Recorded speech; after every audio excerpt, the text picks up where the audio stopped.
नमः सिद्धेभ्यः। जय श्री ओम नमः सिद्धेभ्यः। जय श्री ओम नमः सिद्धेभ्यः। सर्वमंगलमांगल्यं सर्वकल्याणकारकं प्रधानं सर्वधर्माणां जैनं जयतु शासनं। जैनं जयतु शासनं। जैनं जयतु शासनं। पंच परमेष्टि भगवान की, आचार्य श्री गुरुवर कुंद कुंद महाराज की, आचार्य श्री गुरुवर विद्यासागर महाराज की। बोलिए जगत पूज्य निर्व्यापक श्रमण मुनि पुंगव श्री 108 सुधा सागर जी ऋषिराज की, समस्त मुनि संघ की। जिंदगी व्यक्ति सुखी होना चाहता है और व्यक्ति सुखी जब होगा जब उसकी सारी इच्छाएं पूर्ति हो। और इच्छाएं इतनी बड़ी हैं कि सारी दुनिया उसकी मुट्ठी में हो तब भी इच्छाएं पूरी होंगी, ये कोई गारंटी नहीं है। कैसा विचित्र मार्ग, कैसी विचित्र रूप है सृष्टि के।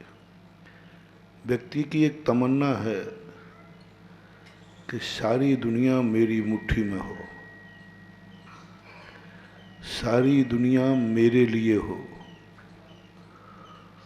और सारी दुनिया से जिस समय मैं जो चाहूं वैसा हो।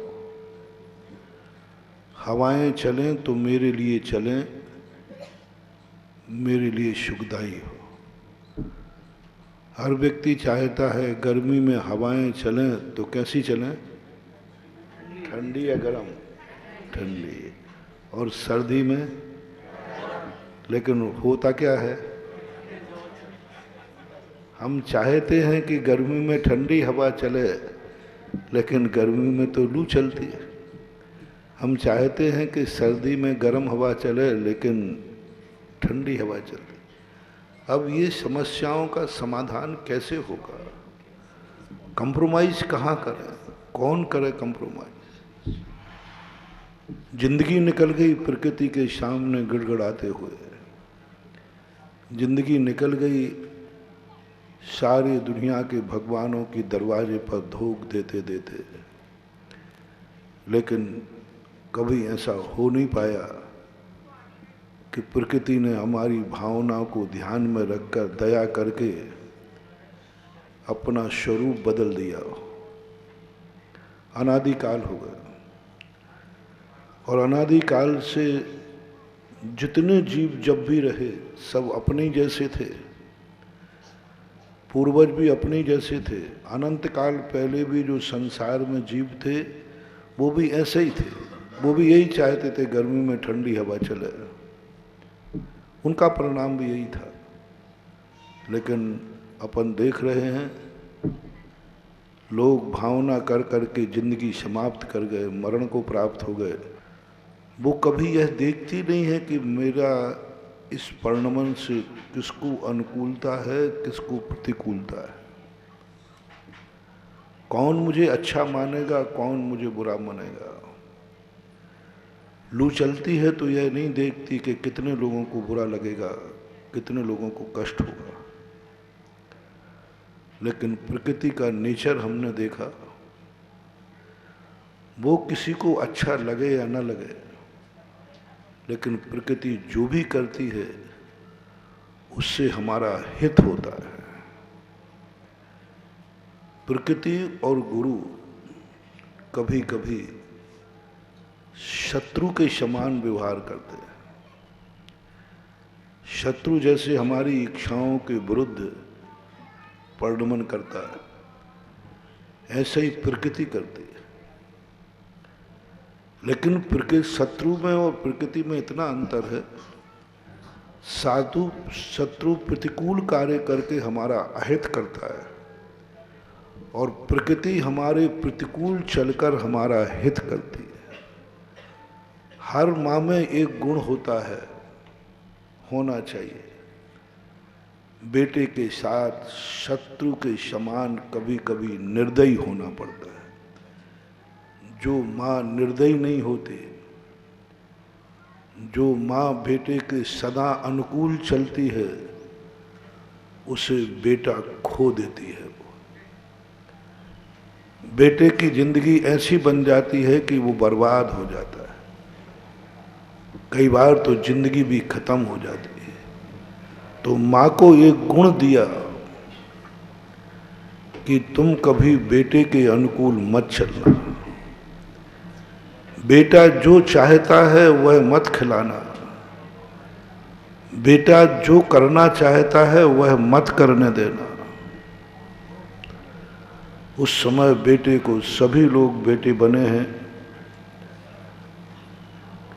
कभी कभी माँ कितनी बुरी लगती है।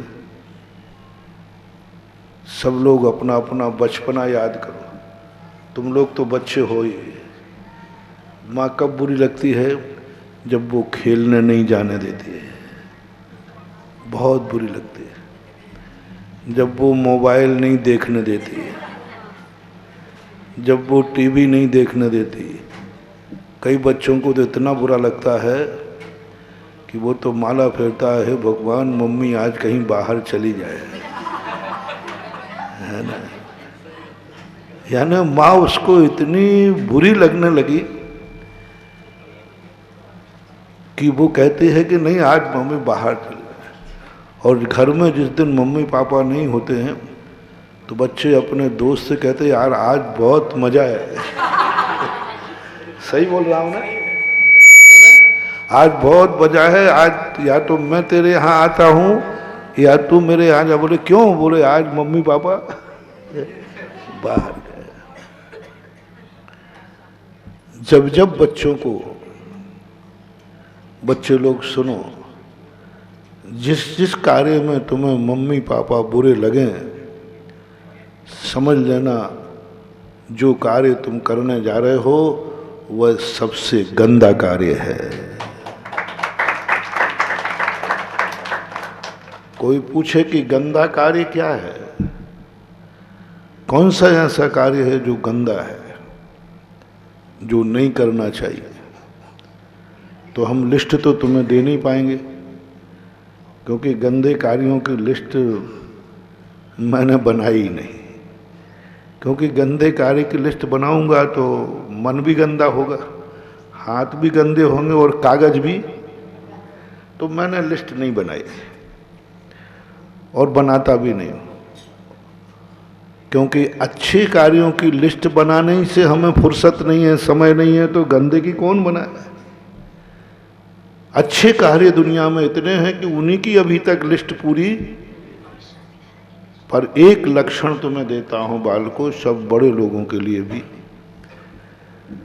जिस कार्य करने के लिए तुम्हें माँ बाप की उपस्थिति बुरी लगने लग जाए, जिस कार्य को करते समय तुम्हें एक डर लगे कि मैं जो करने जा रहा हूं यह कार्य यदि मम्मी पापा को पता चल गया तो ठीक नहीं होगा। किसका डर लगा करते समय? कि मैं जो कर रहा हूं, कर रही हूं, यह बात यदि माता पिता को पता चल गया तो वो सहन नहीं कर पाएंगे। वो कुछ भी एक्शन ले सकते। और तुम्हारे दोस्त ने कहा यह कार्य अपन को करना है। बोले भाई करते समय मुझे मम्मी पापा का डर लग रहा है कि यदि ये बात मम्मी पापा तक पहुंच गई तो मेरी खैरियत नहीं है,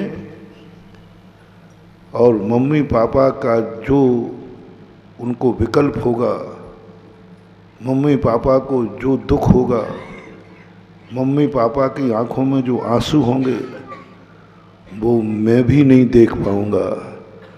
समझ लेना संसार का वह कार्य सबसे गंदा है, क्योंकि करते समय किसका डर लगा? वो कार्य नहीं करना, वो कार्य नहीं करना, क्योंकि उस कार्य में तुम्हें किसका डर रहा? किसी दुश्मन का नहीं, किसी डाकू का नहीं। किसका डर? जो तुम्हारे गार्जियन हैं, जो तुम्हारे संरक्षक हैं, तुम्हारे हितैषी हैं, उनका डर लग रहा है। और उस कार्य करने से चूकना नहीं, जिस कार्य करने के बाद स्वयं माँ बाप को बताने में खुशी हो, उस कार्य को चूकना। आज मैंने ऐसा कार्य किया है, सबसे पहले मैं मम्मी को बताऊंगा, पापा को बताऊंगा, और देखना मेरा यह कार्य सुनते ही मेरे मम्मी पापा इतने खुश होंगे, इतने खुश होंगे। बस मेरी जिंदगी में एक ही नियम तुम ले लो कि मैं वो कार्य करूंगा जिस कार्य को सुनकर माँ बाप को खुशी हो। ये नियम यदि तुम लोगों ने ले लिया तो आज जालना से यहाँ आना सब बच्चों का सफल हो जाएगा। ये क्या दिया मैंने नमोकार मंत्र नहीं दिया, वो तो तुम्हें पाठशाला में पढ़ा दिया। भक्तांबर का श्लोक नहीं दिया, वो तो तुम लोगों ने हमें सुना दिया। लेकिन मैं जो सुना रहा हूँ ये जरूर मंत्र मानना। रिपीट करता हूँ, जिस कार्य को करने में अपने गार्जियन, अपने माँ बाप का डर लगे वो कार्य नहीं करना, और जिस कार्य को करने के बाद ऐसा लगे कि मम्मी पापा को सुनाऊं, वो बहुत खुश होंगे, बहुत खुश होंगे, तो एक नियम वो करके वह कार्य जरूर करना। और जिंदगी में एक नियम लेना, जिन्होंने जन्म दिया, पालन किया, बड़ा किया, उनको तुम खुश कैसे कर सकते हो। हर बालक को अपने माँ बाप का नेचर समझना चाहिए कि माँ बाप किस कार्य में खुश हैं। अभी माँ जी कह रही थी ना कि हम प्रतिज्ञा करके गए थे, महाराज जी एक दिन समाज को लाऊंगी। कह तो दिया, लेकिन टेंशन हो गया कि गुरु के सामने कहा है, कहाँ जालना है और कहाँ मध्य प्रदेश है, कैसे संभव है। यदि सच्ची लगन लगी हो तो जालना तो बहुत पास है। व्यक्ति जन्मांतरों में भी अपना लक्ष्य पूरा कर लेता है। अब यह जो तुम्हारे लिए खुशी हुई, आनंद आया, यहाँ तक आने में तुम्हारे लिए जो खुशी हुई, आप लोग अपने माइक से विचार बोल रहे थे, उससे ऐसा लग रहा था कि शायद तुम्हें यहाँ आकर ऐसा लग रहा है कि हमें सारी जन्नत मिल गई है। बस यही अनुभूति अपने जीवन में लाई चाहिए कि हम कुछ ऐसा करें कि हमारे परिवार के लोग, हमारे माता पिता हमारे कृत्यों को देखकर कहें कि ऐसा कार्य किया मेरे बेटे और बिटिया ने कि मानो हमें सारी जन्नत मिल गई। तो यह स्थिति हमारे लिए विचारनीय है। जिस कार्य को, और माता पिताओं से मेरा कहना है कि बच्चों के साथ वह कदापि नहीं करें जो बच्चों को अच्छा लगता है। ये डर न लगे कि मैं ये नहीं करूँगा तो मेरे बच्चे को बुरा लग जाएगा, बच्चे के लिए बहुत दुख होगा, इसलिए मैं बच्चे के प्रतिकूल नहीं चल सकती, क्योंकि मैं बच्चे को बहुत चाहती हूँ। इसलिए मैं बच्चे को तो नहीं रोने दूंगी, वो जो चाहेगा मैं उसकी पूर्ति करूँगी, क्योंकि मैं बच्चे को बहुत चाहती हूँ। यदि तुम्हारी ये धारणा है तो आज तुम बच्चे को नहीं रोने दे रही हो, कल तुम्हें रोना पड़ेगा, है ना। कल तुम्हें, क्योंकि बच्चा गलत मार्ग पर जाएगा, बच्चा अपने जीवन को खो बैठेगा। इसलिए महापुराण में, महानीति में कहा, बच्चे के सदा प्रतिकूल चलना, बच्चे की इच्छाओं को ध्यान नहीं देना, बच्चे की आंखों के आंसुओं का ध्यान नहीं देना, क्योंकि बच्चे के आंसू पूरे 100% पाखंडी होते हैं। 100% पाखंडी। सबसे ज्यादा नाटकखोर कोई रोने में, इसके आंसू भी आ जाते। गजब तो ये है, क्योंकि दिखावटी व्यक्ति रोवे तो बताते आंसू नहीं आते। बड़े लोगों के, बड़े लोग दिखावटी रोवे ना तो आंसू नहीं आते, लेकिन इनको पता नहीं क्या गॉड गिफ्ट है कि ये बनावटी रोता है और फिर भी आंसू, और बस उन आंसुओं को देखकर अपन लोग पिघल जाते हैं। इसलिए इन बच्चों के आंसुओं का ध्यान नहीं रखना। ये घड़ियाल आंसू है, पाखंडी आंसू है। आप देखना, इनको बहुत जोर से रो रहा हो बच्चा, और इतनी सी चॉकलेट उसको मिल जाए ना, 1 मिनट में चुप होता है। अपन लोग रोएं तो चुप होने में भी टाइम लगता है। बड़ा व्यक्ति रोता है ना तो जल्दी रोता भी नहीं है, और कोई कितना ही समझाए तो जल्दी। लेकिन इनका तो ऐसा नाटक है, 1 क्षण में तो आंसू आता है, और इनकी इच्छा की पूर्ति हो जाए तो तुरंत चेहरे पर। इसलिए इनके आंसुओं की चिंता नहीं करना। बच्चे के जितने आंसू निकलते हैं, बच्चा उतना स्वस्थ होता है। बच्चा जितना हंसता है वो स्वस्थ हो या नहीं हो, बच्चा जितना रोता है उतना वो स्वस्थ होता है। जन्मते ही, आप लोग थोड़ा शेयर करना, जन्मते ही बच्चा प्रकृति से रोना अच्छा है कि हंसना अच्छा है? आप लोग बताओ ना। यदि बच्चा जन्मते ही हंस जाए तो बोलते नहीं हो, अरे महाराज जी मामला गड़बड़ है, मामला लोग अच्छा नहीं मानते। और बच्चा जन्मते रो जाए तो बहुत अच्छा। ऐसा कई बार हम आप लोगों के मुख से सुनते हैं, महाराज जी आशीर्वाद दो, बच्चे का जन्म हुआ, बहुत खतरे में। मैंने क्या बात है? बोले वो रोया ही नहीं। तो हमने कहीं रोया नहीं तो अच्छा है ना। बोले नहीं महाराज आप नहीं समझते, बच्चा रोया नहीं इसका अर्थ उसकी जिंदगी। बोले मैंने कहा ये संसार कैसा है? और बच्चे को जन्मते ही सारा परिवार उसको रोता हुआ देखना चाहता है। रो पड़े तो शुभ है, रो पड़े तो सबके चेहरे खिल जाते, अब बहुत बढ़िया हो जाएगा क्योंकि बच्चा रो पड़ा। तो अब बताओ, प्रकृति ने जन्मते ही तुम्हें कौन से बच्चे को शुभ कहा, रोते या हंसते? हाँ, इसलिए अब ये जब जब रोवे तब तब समझना कि बहुत अच्छा होने वाला, एक झापड़ और लगा, थोड़ा और रो ले। क्योंकि हमने देखा है कि रोता हुआ बच्चा, बहुत बड़ी नीति है ये, बहुत बड़ा मोटिवेशन दे रहा हो, नीति दे रहा हो। ये प्रकृति ने जो वरदान दिया है बच्चे को, जन्मते रोने की जो गॉड गिफ्ट है, रोने की गॉड गिफ्ट, हंसने की नहीं। इसलिए बच्चा हंसे या नहीं हंसे, लेकिन रोता है तो बहुत अच्छा। हमारे यहाँ एक जीवनधर चरित्र है, सुनो, जीवनधर चरित्र है। वो जीवनधर चरित्र, जीवनधर जो बचपन में क्या था, जब भी रोटी खाने बैठता था तो रोता था, और जैसे ही रोता था तो माँ बड़ी परेशान होती है, कहाँ का बेटा, जब भी खावे बैठे रोवे।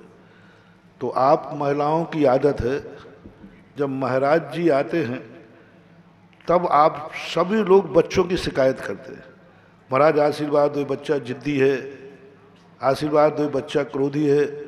तो जीवनधर की माँ कहती है, महाराज जी आशीर्वाद दो, ये जब भी खाने बैठता है पहले रोता है फिर खाता है, पहले रोएगा फिर खाएगा, जब मैं डांट लगाऊंगी, जब मारूंगी तब खाता है। तो महाराज क्या कहेंगे बोलो भाई, यही समझाएंगे। तो महाराज ने जीवनधर से कहा बेटा ऐसा नहीं करना चाहिए, खाते समय नहीं रोना चाहिए, अच्छे से खाना चाहिए, रोना नहीं चाहिए। महाराज ने समझाया। तो जीवनधर बहुत ज्ञानी था, उसने कहा महाराज जी अभी तक तो मैं अपनी माँ को ही समझता था कि ये कुछ नहीं जानती, अब तो आज पता चला कि हमारे माँ के गुरुजी भी कुछ नहीं जानते, कुछ नहीं जानते। आप भी कह रहे, आप इतने महाराज हैं, आप तो बहुत ज्ञानी हैं, सारे साथ पढ़े लिखे हैं, फिर भी आप मुझे रोने की मना कर रहे। मम्मी करती तो फिर भी बात समझ में आती थी, ये ज्यादा ज्ञानी नहीं है, आप तो ज्ञानी है महाराज, आप कह रहे हैं कि फिर। अब महाराज ने कहा कि ये पता नहीं कौन सा पुराण खोलने वाला है। वो कहता महाराज आपने पुराण ही नहीं पढ़ा, इसका अर्थ है आपने बच्चा पुराण नहीं पढ़ा। सारे पुराण तो आपने पढ़े, समय सार, प्रवचन सार, महापुराण, आदि पुराण, लेकिन आपने अभी बच्चा पुराण नहीं पढ़ा। महाराज ने कहा बेटा इसमें क्या पुराण पढ़ना। महाराज जी आपको नहीं मालूम, हम बच्चे पुराण में लिखा है कि बच्चा यदि खाने के पहले रोता है तो भूख अच्छी लगती है। अब ये मम्मी अपनी रोटी बचाना चाहती है तो नहीं रोऊंगा, और आप भी चाहते हो कि मैं भोजन कम करूं तो नहीं रोऊंगा। अब बोलो क्या करूं। उसने क्या लांछन लगा दिया कि मम्मी और आप चाहते हो कि मैं ज्यादा भोजन नहीं करूं तो रोना बंद कर दूंगा, और आप दोनों चाहते हो कि मैं प्रतिदिन भोजन ज्यादा करूं, तो फिर मैं जो कर रहा हूं उसका आशीर्वाद दो। अब काय का आशीर्वाद दो। अब मना करता हूं तो वो कहता देखो महाराज जी रोटी कम खाऊंगा, क्योंकि बच्चों को रोने के बाद नियम से भूख लगती है। इसलिए माताएं हंसते हुए बच्चे को गोदी में नहीं उठाती, दूध पिलाती। किसको रुलाती हैं? क्योंकि वो जान जाते हैं कि बच्चा रो रहा है, इसका अर्थ इसकी भूख। जब जीवनधर ने महाराज को ये कहा तो महाराज जी कहने लगे अब मैं क्या कहूं इस छोकरे से, क्योंकि ये तो इतना ज्ञानी है कि ये कहता है मैं इसलिए रोता हूं जिससे भूख खुल जाता है। इसलिए आप लोगों से मेरा कहना है इनको यदि रो रहे हैं तो रोने दो, इनकी भूख खुलेगी, इनका आत्मा शुद्ध होगी, लेकिन बच्चे के अनुकूल नहीं चलना। बच्चे को जो अच्छा लगता वह खाने नहीं देना। बच्चा जहां चाहता है जाना वहां नहीं जाने देना। वहां निर्दयी बन जाओ, कठोर बन जाओ। यदि कठोर और निर्दयी बन जाओगे तो बच्चा तुम्हें जिंदगी भर खुशियां देगा, जिंदगी भर तुम्हारा होगा, और जिंदगी भर दिन दूना रात चौगुना ऊंचाइयों को छुएगा। किसके होने से? माँ के कठोर होने से, माँ के निर्दय होने से। माँ ने एक नियम लिया, मैं बच्चे के अनुकूल नहीं चलूंगी, तुझे जितना रोना है रो ले, जितना कोसना है कोस दे।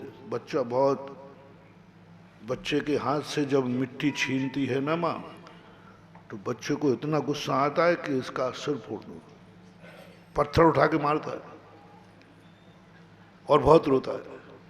बच्चे को मिट्टी अच्छी लगती है, यदि तुम छीनो तो कितना क्रोध करता है, पत्थर उठा के मारने को तैयार होता है। अब तुम्हारे मन में भाव आ जाए कि मैं बच्चे को इतना दुखी नहीं देख सकती, तो मिट्टी खाएगा तो क्या हो जाएगा? उस समय बच्चा रोता है तो रोने दो, बल्कि और एक जोर से थापड़ मारो, जिससे और ज्यादा रोलेगा, उतना ही बच्चे का भविष्य उज्जवल होगा। बड़ा जब व्यक्ति रोता है तो अब सगुन होता है, और बालक जब रोता है तो सगुन होता है। ये नीति मान। बड़ा जब रोता है तो समझ लेना चाहिए कुछ अच्छा कार्य नहीं कर पा रहा है, अच्छे कार्य में सफलता प्राप्त नहीं कर पा रहा है, इसलिए बड़े आदमी की आंख में आंसू है। और बालक जब रोता है समझ लेना वह कोई बुरा कार्य नहीं कर पा रहा है, गंदा कार्य नहीं कर पा रहा। जो जिंदगी के लिए नुकसानदायक है ऐसा कार्य जब बालक नहीं कर पाता है तब वो रोता है, तब वो रोता है। इसलिए उसके रोने को, जिस कार्य को मैं ये उदाहरण दे रहा हूं प्रकृति पर, अपन जब लू चलती है कितने बुरे भाव करते हैं, बोलो। मां भली प्रतिकूल है बालक के, लेकिन मां के शास्त्र में कहा मां बालक के साथ प्रतिकूल रहे। बालक बद्दुआ देवे तो चलने दो, बालक रोवे तो रोने दो, बालक बुरा कहे तो करने दो, लेकिन तुम अपना स्वरूप नहीं बदलना, क्योंकि तुम जो भी करोगी बालक के हित में करोगी। मां कितनी कठोर हो लेकिन बालक का अहित, बस मैं प्रकृति पे घटा रहा हूं। लू चलती है, बहुत बुरा लगता है।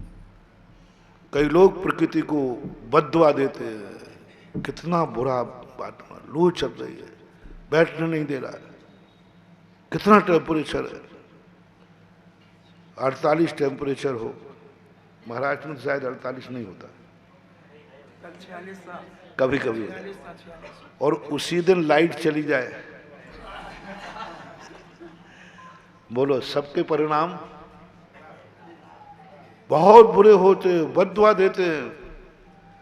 लेकिन प्रकृति के शास्त्र को हमने जब पढ़ा, प्रकृति कठोर हो सकती है, अपनी इच्छा के विरुद्ध हो सकती है, लेकिन प्रकृति कभी किसी का अहित नहीं कर सकती। मैंने इस प्रकृति के नेचर को पढ़ा। काश गर्मी नहीं पड़ती तो क्या होता,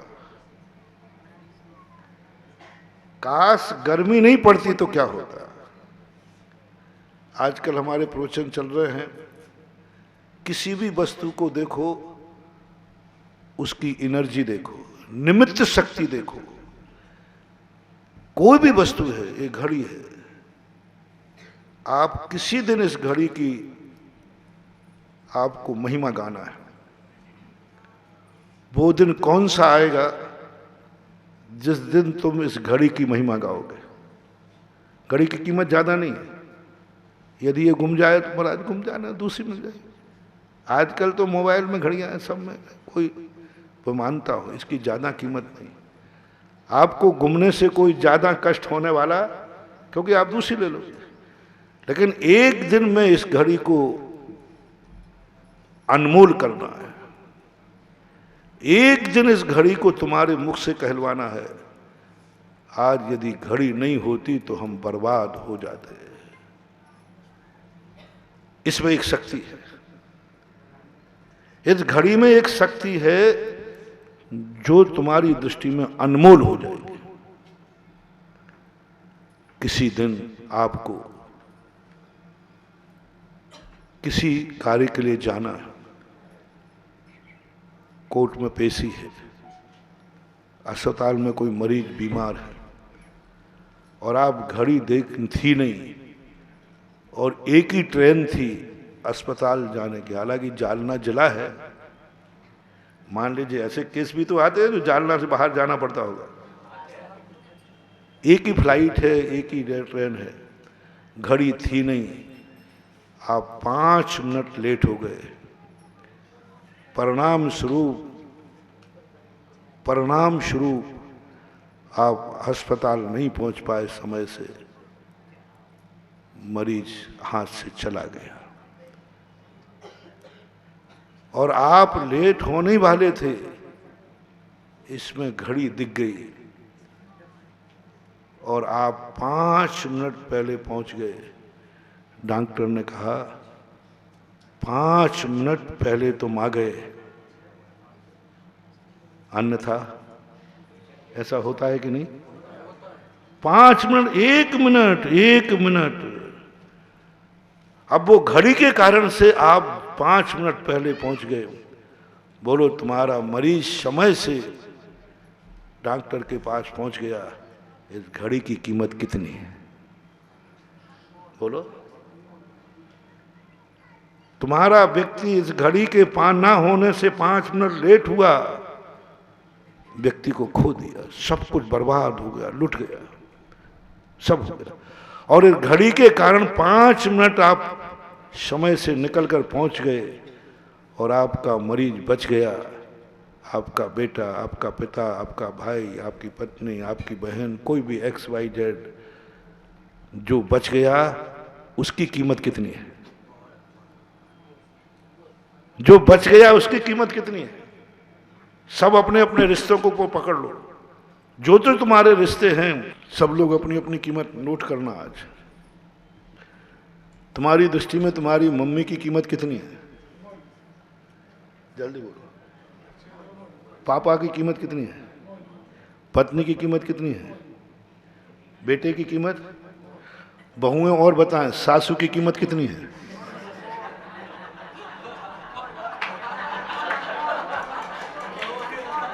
पकड़ में आ गया मामला।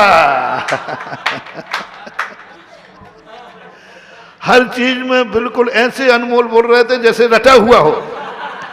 जैसे बच्चों को अभी भक्तांबर देख रहा था ना मैं, सब एक साथ बोल रहे थे, अर्थ भी एक साथ बोल रहे थे। रटा दिया ना, तुम्हें रटा हुआ था अनमोल अनमोल अनमोल अनमोल। और जैसे बहू की दृष्टि में सासू की कीमत कितनी? आवाज कम आई है इसलिए मैंने बोला। सासू बहुत खतरे में है। कहीं कहूं बहू ये माला तो नहीं मिल रही, बोले महाराज जी हो सकता है संसार है, कोई बड़ी चीज नहीं है, लेकिन फिर भी जिस वस्तु की जितनी कीमत हो, उस कीमत को, उस वस्तु को बचा लिया किसने? बोलो। घड़ी। यदि घड़ी नहीं होती तो हम 5 मिनट लेट भी, क्योंकि हमें समय पता चलता नहीं। समय किससे पता चलता है? अब इस घड़ी की कीमत कितनी है? अनमोल। एक बार थैंक्स कह दो, एक बार आभार मान लो, एक बार कह दो हे घड़ी तेरा मैं जन्म जन्म तक आभारी हूं, तेरे कारण से मैं 5 मिनट समय से पहले पहुंच गया, नहीं तो आज सब कुछ हाथ से चला जाता। घड़ी अनमोल, थैंक्स, धन्यवाद, आभार। अब इससे ये दृष्टि बनाओ, हर चीज में ये दृष्टि बनाओ। घड़ी अपने समय से चलती है, जंगल में भी पड़ी है तो चलेगी, कमरा बंद है तो भी चलेगी, जेब में है तो चलेगी। ये चलना उसका स्वभाव, उस पर अपन को नहीं जाना, वो तो घड़ी का नेचर है। लेकिन ये घड़ी हमारे लिए कितनी निमित्त शक्ति ताकत रखती है, इस घड़ी के पास कितनी निमित्त है। ऐसे ही हर चीज को, अभी मैंने पंचकर्णा पर समझा, हवाओं की कीमत कितनी है। जब ऑक्सीजन कम पड़ जाती है तो अनमोल। इन पेड़ पौधों की कीमत कितनी है, पॉजिटिव एनर्जी कितना निमित्त है। पानी, कभी कहा मैंने प्रवचनों पंचणक में, जल पापी है, स्थावर नाम कर्म का उदय, वो अपने पाप कर्म को भोग रहा है। लेकिन बताओ अपनी जिंदगी में जल की कीमत कितनी है? अनमोल। जल अनमोल है, स्वयं में वो अनमोल नहीं है, स्वयं में तो वो स्थावर है। स्थावर नाम कर्म, कर्म सिद्धांत में पाप कर्म का उदय है।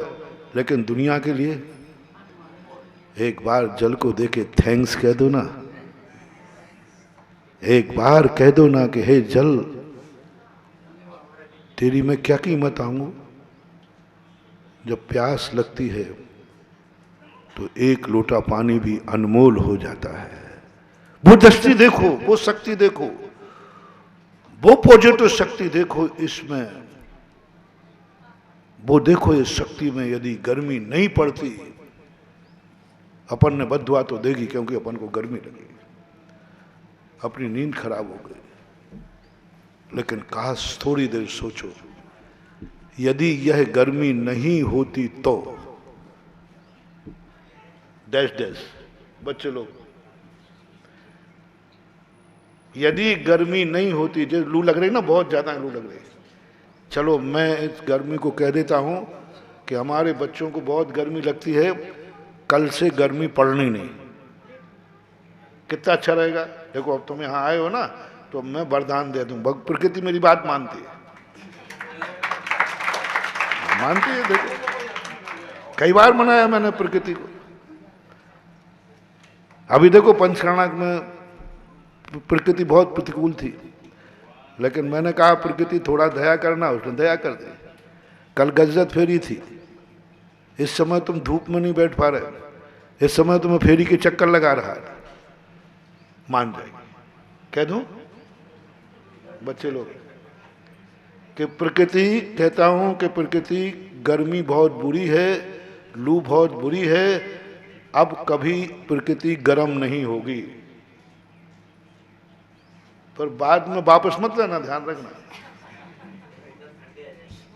सोचो, कल्पना करो, गर्मी नहीं होगी तो समुद्र में भाप नहीं बनेगी, भाप नहीं बनेगी तो बरसात नहीं आएगी, बरसात नहीं आएगी तो हे प्राणी पानी पानी, हे प्राणी बोलो।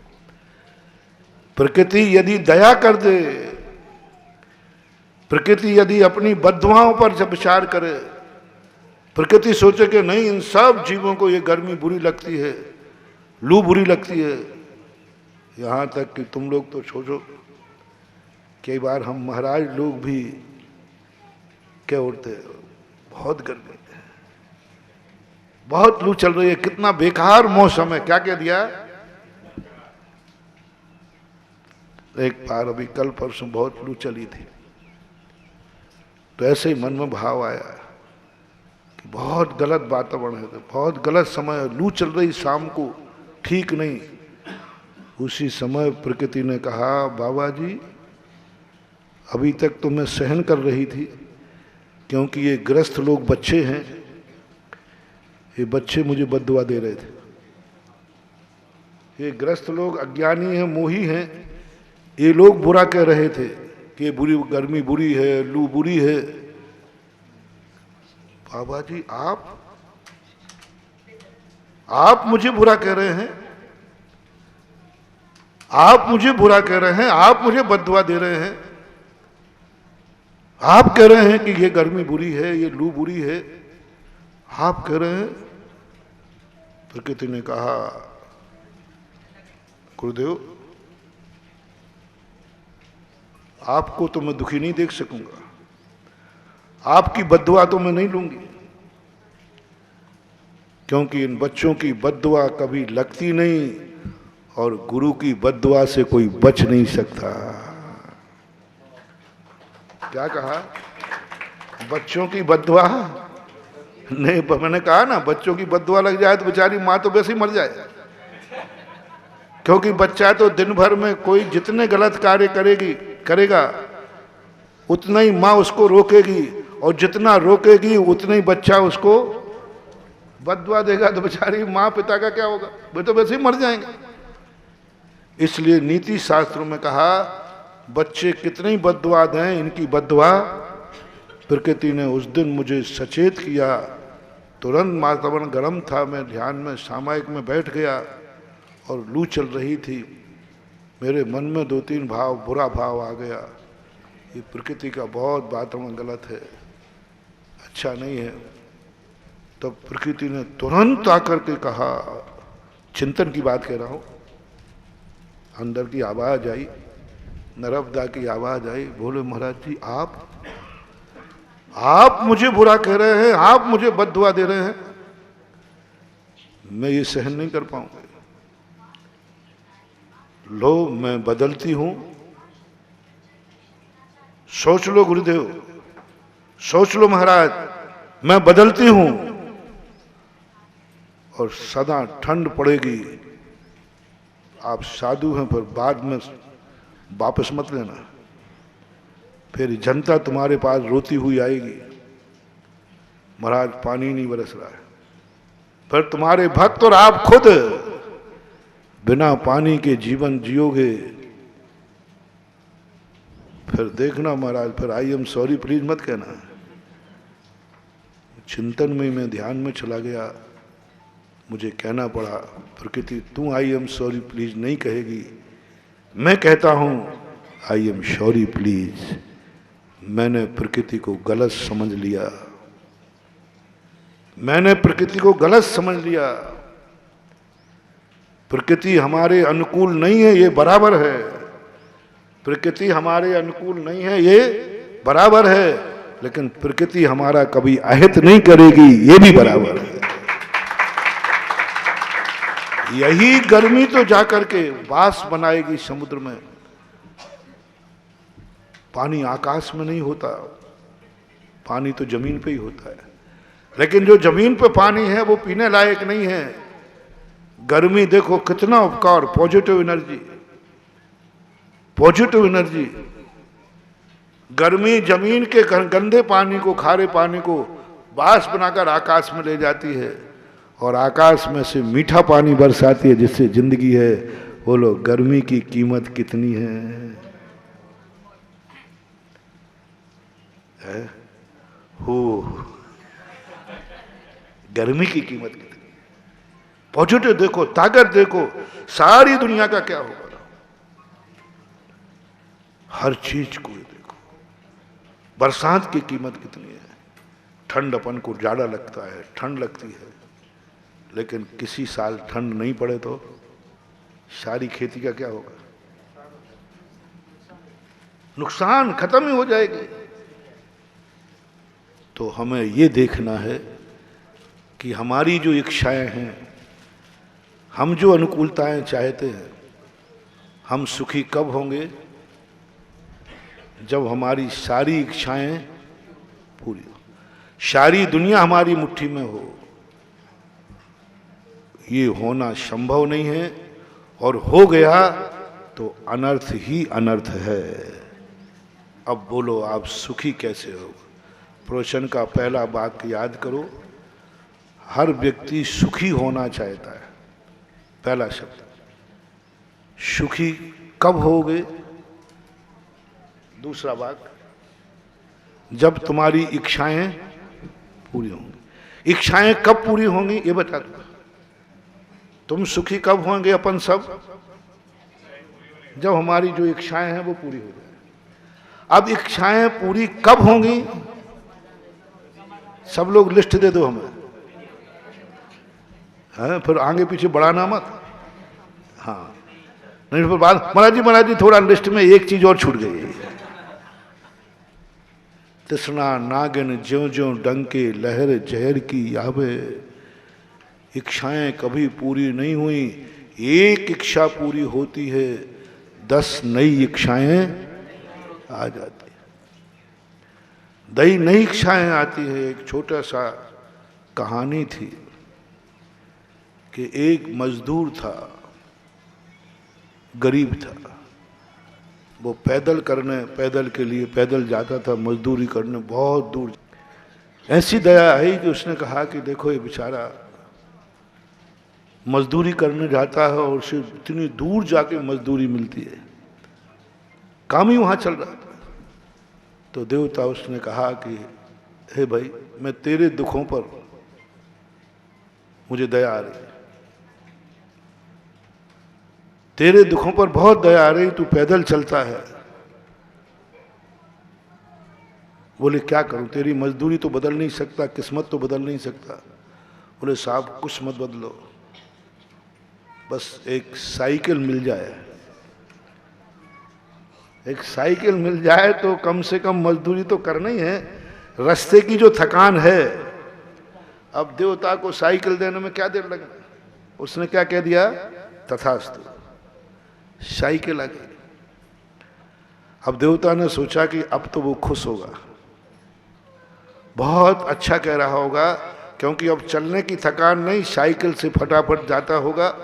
और बहुत तो हर व्यक्ति को क्या होता है, जो कोई भी काम करता है तो दो शब्द का भूखा रहता है, कोई सामने वाला मेरा आभार मान ले। आप लोग पंचकर्मा किया ना, आपने पंचकल्याणा किया, उसका कोई आपको विकल्प नहीं है, उतनी खुशी नहीं है। लेकिन यदि आपका आभार मानते समय मंच संचालक आपका नाम भूल जाए तो बताओ ना, अरे महाराज जी सब ये सम्मान समारोह खतरनाक होता है। इतना दो शब्द मात्र और कुछ नहीं, उसमें लेना देना कुछ नहीं था।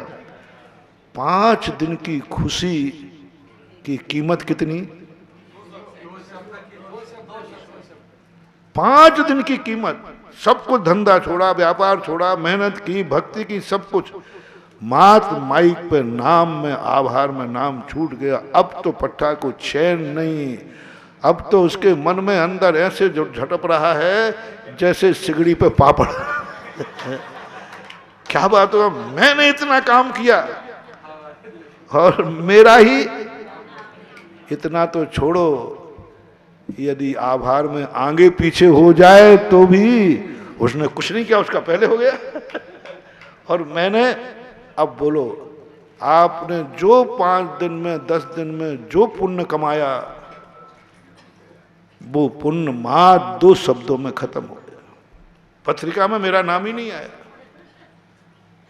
आपको भगवान से मतलब नहीं है, गुरु से मतलब नहीं है, उस पत्रिका में। और कोई पत्रिका में नाम नहीं पड़ता, स्वयं का नाम स्वयं पड़ता, पट्टा फूलता है।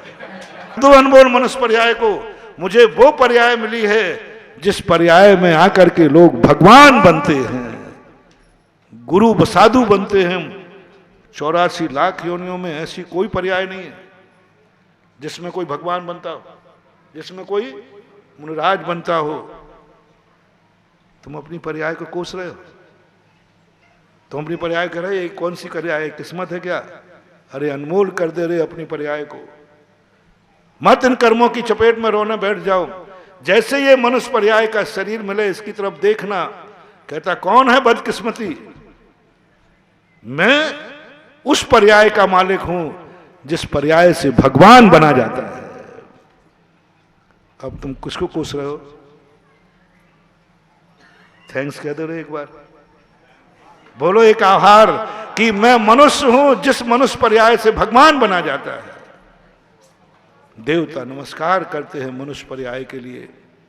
धन्य है ऐसी पर्याय जिसमें मुनिराज बन जाते हैं। कोई 84 लाख पर्याय में कोई योनि नहीं जो मुनिराज, देवता मुनि बन सकते हैं, बोलो। लेकिन मनुष्य, तुम्हारी कौन सी पर्याय, देवता की कि मनुष्य की? कौन सी पर्याय चाहिए? हाँ मुराद, देवता बना दो। मिथ्या दृष्टि कहीं का। सम्यक दृष्टि कहता है मुझे तो सदा वो पर्याय मिले जिस पर्याय से मोक्ष का दरवाजा खुला रहे। गर हो जन्म दोबारा, एक मंत्र लो, जिनेंद्र भगवान के सामने प्रतिज्ञा करो, गर हो जन्म दोबारा, मानव जन्म मिले फिर से यही जिनालय, जिनवर शरण मिले। फिर से यही जिनालय और जिनेंद्र भगवान की शरण ले। लेकिन किनको मिलती है शरण? जो ये प्रतिज्ञा कर लेते हैं मेरा देवता जिनेंद्र देव है, मेरी पूजा जिनेंद्र की पूजा है, मेरी आराधना जिनेंद्र देव है, बस इस जिनेंद्र के अलावा मेरा कोई देव नहीं हो सकता, और जिनवाणी माँ के अलावा कोई माता नहीं हो सकती, और गुरु के बराबर कोई उपकारी नहीं हो सकता। इसको बोलते हैं देव शास्त्र। और सम्यक दर्शन किसे कहते हैं? श्रद्धानाम परमार्थानाम माप्तागम तपोभृताम त्रिपुणा पोडमष्टांगम। हाँ, जो सच्चे देव शास्त्र। आज तुम लोगों को बलि भगवान न बन पाओ कोई बात नहीं, साधु न बन पाओ कोई बात नहीं, आरिका न बन पाओ कोई बात नहीं, सास समझ में ना आ पाए कोई बात नहीं, नहीं पढ़ पाओ कोई बात नहीं, लेकिन अभी पढ़ रहे हैं सब लोग। हमारे स्नातक बाबू ने बताया कि महाराष्ट्र में भी लोग 12 वर्षीय कोर्स करके अपने जीवन को धन्य कर रहे हैं। आप लोग सब 12 वर्षीय कोर्स कर रहे हैं, जो नहीं कर रहे हैं आप लोगों को 12 कोर्स कर रहे हैं ना, अच्छा लग रहा है कि नहीं? तो अच्छा लग रहा है इसका प्रमाण, क्योंकि मैं तुम लोग कुछ बोलते हो ना तो मैं थोड़ा सा शकीला आदमी हूँ, मुझे शक होता है तुम लोग झूठ बोल रहे हो। गड़बड़ नहीं, मैं या तो मेरा ये दुर्गुण समझो, अब तुम किसी भी चीज को हाँ कहते हो मुझे शक हो जाता है तुम झूठ बोल रहे हो। अब ये बीमारी मुझे है, अब इसकी बीमारी का इलाज एक ही है कि प्रमाण पत्र दो। तो अभी 12 वर्षीय कोर्स जो कर रहे हैं उनका विश्वास दिलाने के लिए कि सही में तुम्हें आनंद आ रहा है, सही में तुम अपने जीवन को धन्य मान रहे हो, तो जो 12 वर्षीय कोर्स तुम कर रहे हो 12 वर्ष के अंदर कम से कम 12 व्यक्तियों को 12 वर्षीय कोर्स में शामिल करा देना, ये प्रमाण पत्र है। क्योंकि जो कार्य व्यक्ति स्वयं करता है उसमें अच्छा लगता है तो वो अपनों को भी बताता है कि नहीं, बताता है कि नहीं? ऐसे ही आप लोग जो 12 वर्षीय कोर्स कर रहे हैं, साल का एक व्यक्ति आपको उस आनंद से, उस उपलब्धि से, उस ज्ञान से, देखो मैंने इस साल आदि पुराण पढ़ लिया, श्राप का चार पढ़ लिया, इतना आनंद, मैं तो बुद्धू था, ज्ञान नहीं था, ये इस ढंग से प्रस्तुत करो कि वो भी कहे तो फिर इस साल से मैं भी पढ़ता हूं। और 12 साल में यदि 12 व्यक्तियों को तुमने तैयार कर दिया तो भली तुम्हारे पास में कम नंबर आए हों, लेकिन तुम ज्ञान में नंबर 1 का क्षयोपम प्राप्त कर लोगे। प्रभावित करना है। समंतभद्र महाराज कहते हैं कि जो ज्ञान, जो धर्म तुम्हें मिले वह धर्म का अतिशय जब ही माना जाएगा जब उस धर्म से कोई दूसरा प्रभावित है। आप मंदिर जाते हो, आपकी चर्या देख के कोई पूछे आप इतने अच्छे कैसे हो, तो आप गर्व से क्या कहना, बोलो ना मैं मंदिर जाता हूं, अच्छा इसलिए, तो कल से वो भी कहेगा मैं भी। बच्चों, कोई कहेगा आप बच्चे लोगों को भक्तांबर आता है, इस उम्र में संस्कृत का भक्तांबर आता, अर्थ आता, बड़े बड़े लोग कहेंगे अरे बच्चे लोग तुम तो बहुत ज्ञानी हो, ये तुमने कहां से सीखा, तो गर्व से क्या कहना, हम पाठशाला जाते हैं। अपने दोस्त को बताओ हम पाठशाला जाते हैं, उनके मम्मी पापा को बताओ हम पाठशाला जाते, वहां सीखेगा, तो मम्मी पापा अपने बेटे से कहे बेटा कल से तू भी पाठशाला जा, तुम्हारा पाठशाला जाना सफल हो गया, क्योंकि तुमने जो पढ़ा उससे प्रभावित होकर एक व्यक्ति जो जो धर्म कर रहे हैं, जिन्होंने कुदेवों को छोड़ दिया है, उनको एक ऐसा चमत्कार दिखाना है, लोग कहें कि तुम बहुत सुखी नजर आ रहे हो,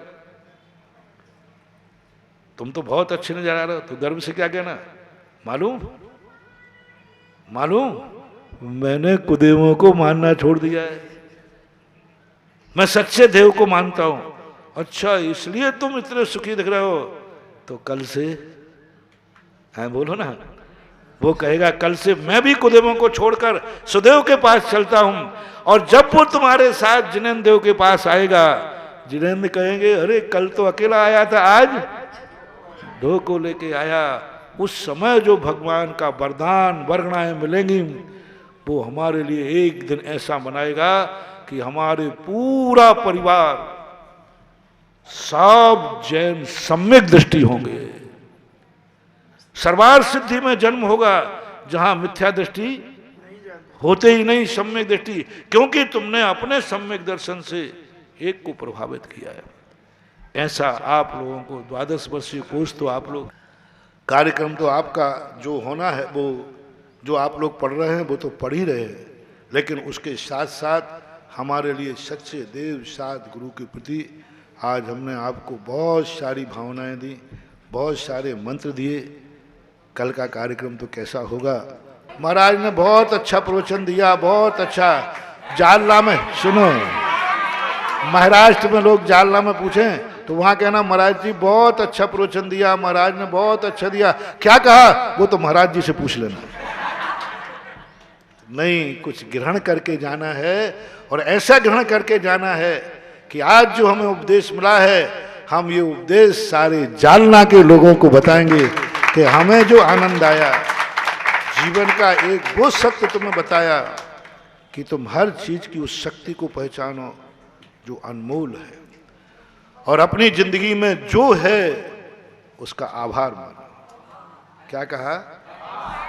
कान का, आंख का, थोड़ा आंख कम दिखे क्या? ये आंख है, दिखते ही नहीं है।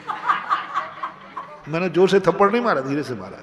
तुम तो इससे जोर से मारोगे। यदि किसी चीज को देखना चाहते हो, नहीं दिखती है तो ये कोई आंखें हैं क्या? दिखती नहीं। नहीं, कुछ तो दिख रहा है ना? हाँ, नहीं, 4 हाथ तो दिख रहा है। बस आभार मानो, दुनिया में ऐसे हैं जिनको 4 हाथ भी नहीं दिखता, मुझे तो 4 हाथ दिख रहा है। आभार मानो, और जितना ज्यादा हम आभार की तरफ जाएंगे, आभार मानना है, आभार मनवाना नहीं है। सुन रहे हो ना? हाँ महाराज आभार, अब हम इतनी गलती करते, ज्यादा गड़बड़ नहीं है। हम कहते हैं आभार मानो, और तुम लोग क्या करते हो? दुनिया मेरा आभार, तुम आभार मनवाते हो, ये गलत है। और मैं कह रहा हूं आभार मानो, ये सही है, ये कह दिया। और दूसरी बात जो आपको सच्चे देव शायद गुरु के प्रति प्रीति, आज जिन जो के प्रति तुम्हारे महाराष्ट्र में जहाँ भी श्रद्धा है, इसको समझो क्यों है वहाँ इतनी ज़्यादा गरीबी। जैसे जैसे दक्षिण भारत की तरफ जाएंगे सबसे ज़्यादा पड़े, उसका मूल कारण है कि वो सच्चे देव को समझते ही नहीं। जो स्वयं समर्थ है वही दुनिया को समर्थ बना सकता है। उसी की पूजा भक्ति से तुम समर्थ बनोगे, और जो स्वयं असमर्थ है वो कुछ नहीं दे सकता।